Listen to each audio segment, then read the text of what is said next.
guys, welcome to another video. So we got a very interesting email the other day and we thought, why not make a video out of it? The title really got our attention. It's called Getting Husband on Board. So this lovely viewer says, hey, I've been watching some of your videos on YouTube and I think you're onto something. I'm always on a diet. I aim to try and only eat 1,000 to 1,500 calories a day. I'm 5'1". I eat meat, but the more I watch your videos and Freely the Banana Girl makes me feel vegan is the way to go.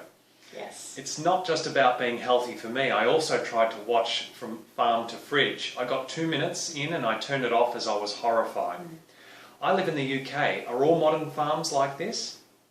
My problem is getting my husband on board. I also have 2 young kids. I've already cut out milk, etc. and I want to also cut out meat, but it's hard as husband is not, shall I say, on the same wavelength. My aim is to be able to get all my family members on board. If you have any advice, thank you.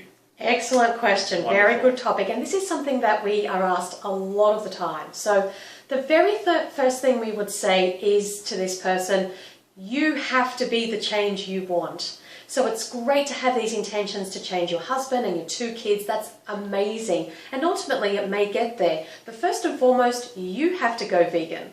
Because the only person that we can really control and have any kind of influence over 100% is ourselves. So the very first thing that you need to do is education. So you did really, really well having the courage to watch the first 2 minutes of Farm to Fridge. Thank you. What we would recommend is finish it off. It's only 11 minutes. Watch the remaining 9 minutes and see what happens in each of the different animal food production systems. And that will give you the ethical foundation that you need as motivation, because then you're not just doing it for yourself, but you're doing it for other living, sentient, feeling, breathing beings who want to live every bit as much as our family pets, our cats and dogs and what have you. It can be difficult as a vegan, especially in social situations when you're new to the lifestyle, and sometimes people feel very overwhelmed and they just say, this is too much, I can't do it, and they go back. And this is where you really need a strong ethical foundation. So those images, as horrific as they are, they're always in your mind, they're always in your heart. So you're not pressured into thinking this is too hard, I can't do it. So number one, get that education, that ethical foundation. And also the health side of things, definitely we would recommend forks over knives. If you've been watching our channel and Freely the Banana Girls, that's fantastic because you're obviously seeing very healthy, high carb, low fat vegans, what we eat. So this is a great example for the kind of foods that you want to be eating on a vegan diet and lifestyle. In terms of your question, you live in the UK and are all modern factory farms like those depicted in Farm to Fridge, which is mainly filmed from footage taken in the United States? The answer is yes. Simply Google UK factory farm images and you'll see the results for yourself. And in fact, we've got a friend here in Australia who was so inundated with that question by Australians, you know. Oh, it only happens in the States, it only happens in America. That he went and took some undercover footage in over 50 pig factory farms around Australia, and he put together a documentary film called Lucent, which we'll link to in the description below, just to show Australians that their meat, dairy and eggs come from the same places as the American meat, dairy and eggs. Yeah. So in terms of being the change, once you start to fully embody veganism and you clean up your diet and you start noticing the wonderful health benefits that come, you know, clearer skin, clearer eyes, perhaps reduced weight, you'll spark curiosity with your family members, your husband and your children, and you might actually inspire them to ask you, you know, what are you doing differently? Can we do the same?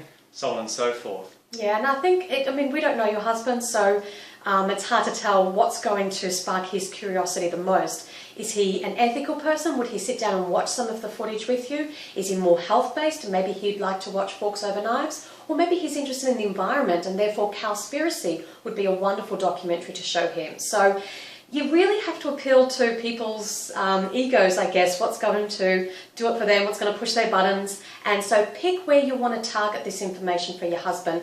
One thing that's not going to work is nagging and saying, you got to go vegan, got to go vegan, got to go vegan. He's going to say, hell no, I'm not interested in that. Stop whining, woman. So we do not recommend that you sort of try and push this onto him or the family, the kids. What you can do is just start to introduce these foods subtly. So you can do it 100% for yourself and then just try and put it in throughout the meals. There's lots of, you know, mock meats and exactly. If you normally have sausages, just switch to veggie sausages. If you normally have beef patties, just switch to veggie patties. Cow's milk, substitute it for a plant milk. You know, there's an old saying, and you might want to cover your ears. The man is the head of the family, but the woman is the neck that turns the head. Okay, so basically women have actually a lot of influence, a lot of power in the house, and definitely a lot of control over what is cooked and served to the family. So you can start just making a little few changes here and there, and at the end of the day, if the food is good, the guy's going to want to eat it. So look up some great recipes. We've actually got a meal plan available from our website now for downloads. You can go and have a look at that. And hopefully over time, you'll get the husband and the kids on board as well. So the main thing to reiterate is that you need to embody veganism yourself first. And that begins with education. So educate yourself, and from that point, you'll then be able to inspire others. And just another thing to point out for this particular person who set this question, you've said you only eat between 1,000 to 1,500 calories a day, which is really, really low. When you come to a plant-based diet, you actually have to eat a lot more food because it's not calorie for calorie. You know, it's sitting down to 1,000 calories of animal products. It's not the same as sitting down to 1,000 calories of plant foods. Plant foods are high in fibre, they're high in water, and they're just going to move through you really quickly. So you have to eat a larger volume of plant foods, yes, which is going to be more filling in the stomach, is what you're trying to say. Exactly. And I'm only 5 foot myself, but I eat a minimum of 2,500 calories every day. So one of the main problems that people have coming to a vegan diet, and a lot of the times they leave the diet, is because they're not eating enough calories and they don't feel good. They start to feel weak, they start to feel anemic, they start to have health problems. You're simply not eating enough food. So we've made lots of videos on this topic. I'm going to link them to the description down below. Please have a look at the What We Eat videos as well, so that you're getting enough food in, enough calories, enough nutrients and vitamins and minerals to your cells, to your body. You're going to feel great, you're going to look great, and that's when you'll start to, as Lucas said, have more of an impact on your husband and kids and family and friends, and make some amazing change in the world. But it definitely all starts with you.